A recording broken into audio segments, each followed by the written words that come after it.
What you're about to witness is one of the most unlikely stories in poker history. This is Dennis Phillips, an account manager at a trucking company from St. Louis who walked into the World Series of Poker main event not as a sponsored pro, not as an online phenom, but as a $200 satellite qualifier wearing a red Cardinals cap. He wasn't trained by high-stakes coaches or backed by elite poker stables. He was a recreational player who approached the game with instinct, patience, and the steady confidence of a man who spent years grinding small stakes tournaments in smoky Midwestern card rooms. He never expected to win the main event.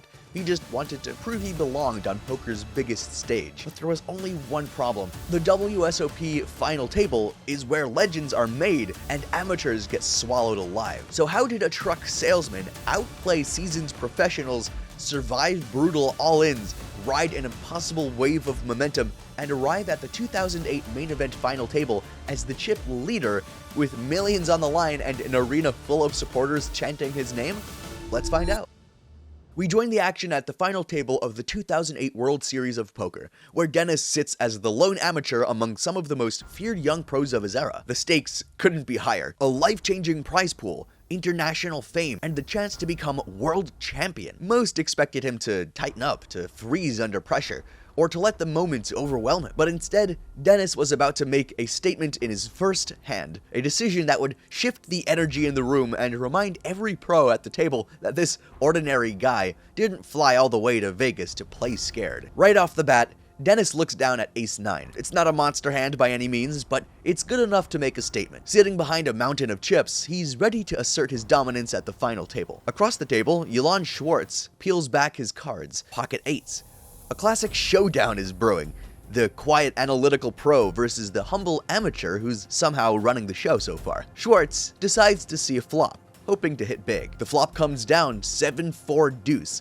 A dry board no player should be particularly stoked about. Dennis misses the flop, but he figures his opponent is also quite likely to have missed this board. The flop hits the felt, and it's a swing and a miss for Dennis. Just a sliver of hope in the form of a backdoor flush. He's been here before, countless times in smoky card rooms and late-night tournaments back in St. Louis. He knows that missing the board doesn't mean surrender. He studies his opponent for a beat, and something tells him this board didn't hit anyone too hard. So he goes for a standard continuation bet, testing the waters. However, Ylan hits him right back with a raise. For a heartbeat, Dennis freezes in thought. He's been playing poker his whole life. Small stakes, local rooms, the occasional casino event, but this one is different. This is the WSOP final table. Every decision here could swing millions of dollars. His instincts tell him this isn't the moment to make a stand. Not yet. He didn't come this far just to punt off his stack in the very first hand. He makes a disciplined laydown, and he lives to fight on. The pot slides away to Schwartz,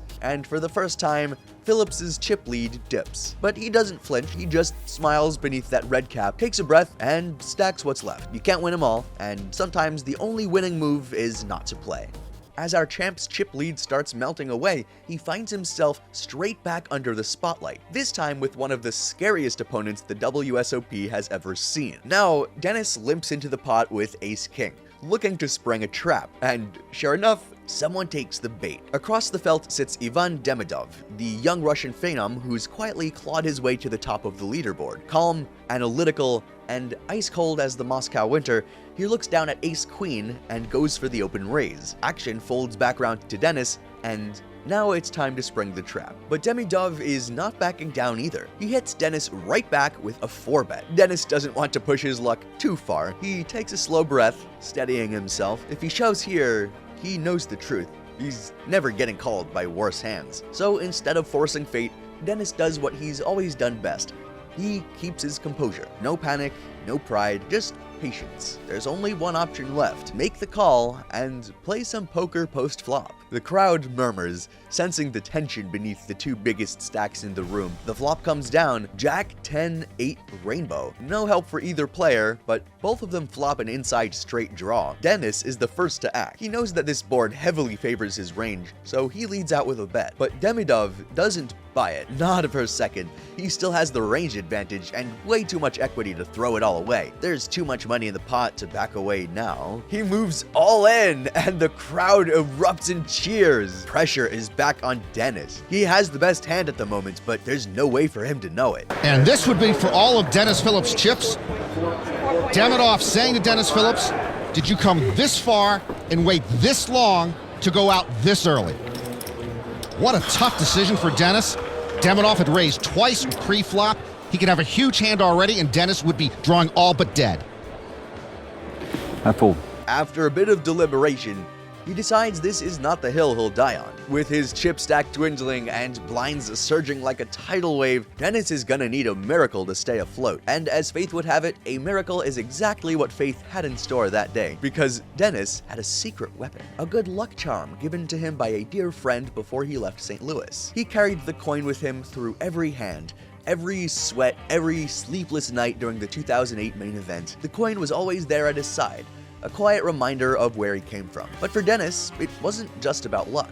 It was about friendship, loyalty, and the people who believed in him long before he stepped in front of the ESPN cameras. And no matter how high the stakes get, you never forget the people who helped you get there. And sometimes having a memento is nice to remind you. The action continues, and Chino Riem makes a move with pocket jacks, determined to make a stand. Everybody gets out of the way, and just when things start to look hopeless for Dennis, the miracle happens. Just as he was getting ready to pack his bags, he looks down at pocket queens. Chino stands up, knowing only one of them will be left standing after this one. Dennis can't even bear to look at the board, but the crowd lets him know what happens. Dennis lets out a slow exhale. It's one of three things, but either we're flipping, I got you dominated, or you got me dominated. Yep. Chino said he'd play mistake-free poker. Tough to lay this down. I really hope it's tens and not queens. I call. He calls, and he'll hate to see the queens. A good read, but he couldn't dump that hand. And Dennis Phillips will be at risk. Phillips will try to dodge bad luck and double up at this championship table. His girlfriend and none of his fans imagine that Dennis could be the first one knocked off this table. Dennis Phillips might have been the most adversely affected by the long layoff to this final table. He had all the momentum back in July, now trying to regain that momentum just in time. Chino's pro supporters include Greg Mueller on the left, J.C. Tran on the right. That's the one I really felt that you had.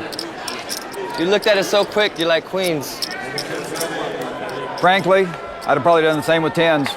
Indeed, Dennis was getting so short-stacked, he probably would have pushed with any big pocket pair. All right, so Dennis Phillips at risk, but ahead right now. The flop, oh, and he loves to see that. The tray 5-king keeps Phillips ahead.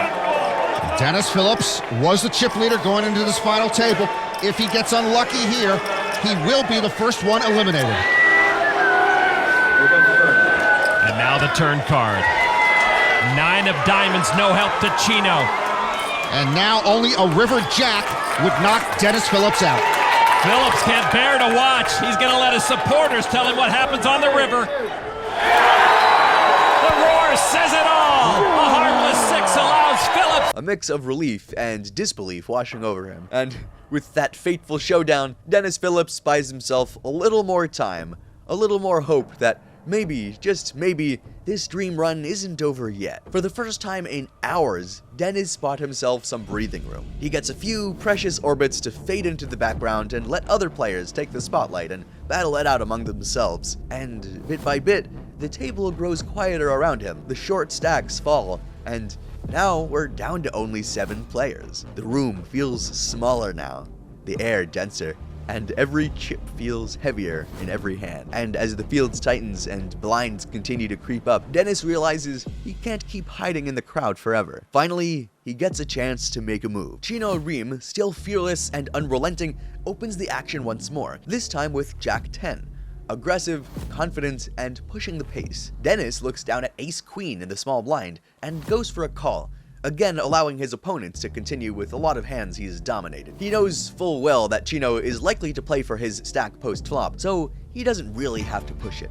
He can allow his opponent to do all the work for him. A solid plan, but there's only one problem. Yolande Schwartz wakes up with pocket queens in the big blind. The very same hand that saved Dennis earlier might now be the one that buries him. The crowd stands up in anticipation, still not aware that Dennis is dangerously dominated. Muck pre-flop for Chino.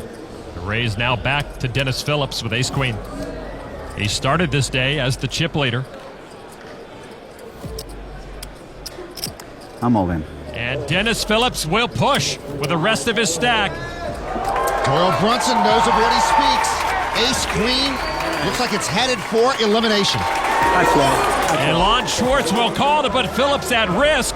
Dennis will need to have that lucky coin do its job again. What a free fall for Phillips. The chip leader coming into the final table, staring at 7th place. I wanted you to have jacks. I wanted at least a raise. Lon Schwartz, though, with queens and a chance to knock off Dennis Phillips with his ace queen. And if he eliminates Phillips, Schwartz will regain the chip lead. So here we go. Dennis Phillips on his feet, and the flop, and there's it is! Phillips takes the hand away from Schwartz for the moment. I guess Tony La Russa made a pitching change, and Dennis Phillips back on track. Don't you love this game?